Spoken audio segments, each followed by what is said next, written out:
நண்பர்களே, இன்று சிவபெருமான் பற்றிய பாம்புகள் மீது சிவபெருமான் ஏன் அமர்ந்திருக்கிறார்? இந்த வீடியோ உங்கள் வாழ்க்கையில் நிஜமான மாற்றத்தை கொண்டு வரும். பலர் சிவபெருமான் அருளை பெற விரும்புகிறார்கள், ஆனால் சரியான வழிபாட்டு முறை தெரியாமல் கவலைப்படுகிறார்கள். இன்று அந்த குழப்பம் நீங்கும். பழங்கால தமிழ்நாட்டு கோவில்களில் சிவபெருமான் பக்தர்கள் கடைபிடித்த ஒரு மறைபொருள் இருக்கிறது. அது வெறும் சடங்கு அல்ல, உங்கள் மனம், உடல், குடும்பம் அனைத்துக்கும் நேரடி தொடர்பு உடையது. மதுரை மீனாட்சி அம்மன், பழனி, திருச்செந்தூர், சிதம்பரம் போன்ற புனித திருத்தலங்களில் இன்றும் அதே முறை பின்பற்றப்படுகிறது. அந்த மரபை புரிந்து கொண்டு செய்தால் பலன் தவிர்க்க முடியாது. முதல் படி, காலை 5 முதல் 6 மணிக்குள் குளித்து தூய ஆடை அணிந்து மனதை அமைதிப்படுத்துங்கள். சிவபெருமான் திருநாமத்தை மனதில் வைத்து 11 முறை சொல்லுங்கள். இரண்டாவது படி, விளக்கு ஏற்றி புத்தம்புதிய மலர்கள், தேங்காய் அல்லது பழம் படைத்து வழிபடுங்கள்.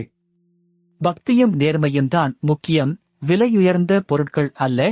மூன்றாவது படி, பாம்புகள் மீது சிவபெருமான் ஏன் அமர்ந்திருக்கிறார் தொடர்பான குறிப்பிட்ட மந்திரத்தை தினமும் 27, 54 அல்லது 108 முறை சொல்லுங்கள். 21 நாட்கள் தொடர்ந்து செய்தால் மன தெளிவு கிடைக்கும்.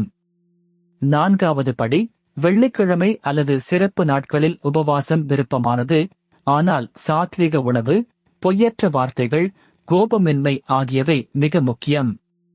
சிவபெருமான் அருள் கூச்சமுள்ளவர்களுக்கும் நிச்சயமாக கிடைக்கும்.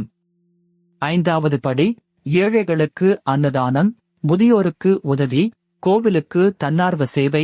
இது பரிகாரத்தை பல மடங்கு அதிகரிக்கும். எதிர்பார்ப்பின்றி கொடுங்கள். ஆராய்ச்சியாளர்கள் சொல்வது, தினமும் 5 நிமிட பக்தி ஒலி கேட்பது மூளையை அமைதிப்படுத்துகிறது. மன அழுத்தம், தூக்கமின்மை, குடும்ப பிரச்சனைகள் படிப்படியாக குறையும். உண்மை கதை, சேலத்தில் ஒரு குடும்பம் பல ஆண்டுகள் கஷ்டப்பட்டது. சிவபெருமான் விரதமும் நேர்மையான பூஜையும் தொடங்கினார்கள். வியாபாரம், உடல் நலம், மன அமைதி மெல்ல மெல்ல மேம்பட்டது.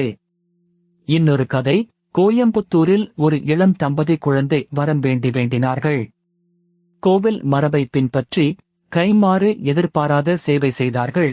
மாதங்களுக்குப் பிறகு அவர்கள் மனதில் ஆழமான அமைதியும் புதிய நம்பிக்கையும் தோன்றியது. தவறான நம்பிக்கை மற்றும் உண்மை, அர்ச்சகர்கள் மட்டுமே சரியாக வழிபட முடியும் என்பது தவறு. இதயத்தில் இருந்து வரும் பக்தி போதுமானது, முறை நேர்மையாக இருந்தால் போதும். மற்றொரு தவறான நம்பிக்கை, ஒரு தவறு எல்லாவற்றையும் பாழாக்கிவிடும் என்பது தவறு. சிவபெருமான் கருணை கடவுள். தாழ்மையுடன் மீண்டும் தொடங்குங்கள், அருள் தொடரும்.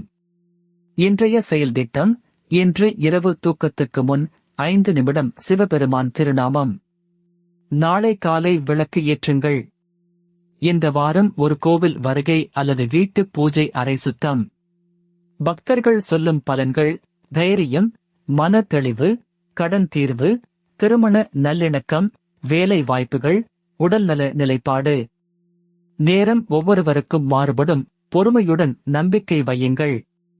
தடைகளுக்கான பரிகாரம், சனிக்கிழமை எண்ணெய் விளக்கு ஏற்றுங்கள். அம்மன் அல்லது முருகன் கோவிலில் கருப்பு வஸ்திரம் படையுங்கள். 108 முறை வேகத்தை விட கவனத்துடன் உச்சரியுங்கள். குடும்பத்தில் குழந்தைகள் எளிய சுலோகங்கள் கற்றுக் கொடுங்கள். திருவிழா நாட்களில் அழைத்துச் செல்லுங்கள். மதிப்புகள் அடுத்த தலைமுறைக்கு சென்றடையும். கலாச்சாரம் வீட்டு பழக்கத்தில்தான் உயிர் வாழ்கிறது. அலுவலகத்தில் பணிபுரிவோருக்கு 2 நிமிட இடைவேளை பிரார்த்தனையும் பலன் தரும். சிவபெருமான் நேரத்தை அல்ல, நோக்கத்தை பார்க்கிறார். நண்பர்களே, பாம்புகள் மீது சிவபெருமான் ஏன் அமர்ந்திருக்கிறார்? இது வெறும் கோட்பாடு அல்ல, நாள்தோறும் செய்ய வேண்டிய பயிற்சி. சிறிதாக தொடங்குங்கள், 21 நாட்கள் தொடர்ச்சியாக செய்யுங்கள். ஆலய மணி சேனலில் சந்தா செய்யுங்கள். தினமும் கோவில் ஞானம், பரிகாரம், தல புராணம் வருகிறது. மணி சின்னம் அழுத்துங்கள், எந்த வீடியோவும் தவறாமல் காணலாம். கீழே உரையிடுங்கள், உங்கள் சொந்த ஊர் கோவில் பெயர் எழுதுங்கள். அடுத்த வீடியோவில் அந்த திருத்தலத்தின் சிறப்புகளை பார்க்கலாம். இந்த வீடியோவை குடும்பத்தினருக்கு பகிருங்கள். ஒன்றாக வழிபட்டால் பக்தி மேலும் வளரும். சிவபெருமான் திருவடியில் நம்முடையவர்கள். சிவபெருமான் பக்தி பாதையில் பொறுமை மிக முக்கியம். பாம்புகள் மீது சிவபெருமான் ஏன் அமர்ந்திருக்கிறார்? நாள்தோறும் நினைவு கூர்வது மனதை வலிமையாக்கும். இந்த நம்பிக்கையை விடாதீர்கள்.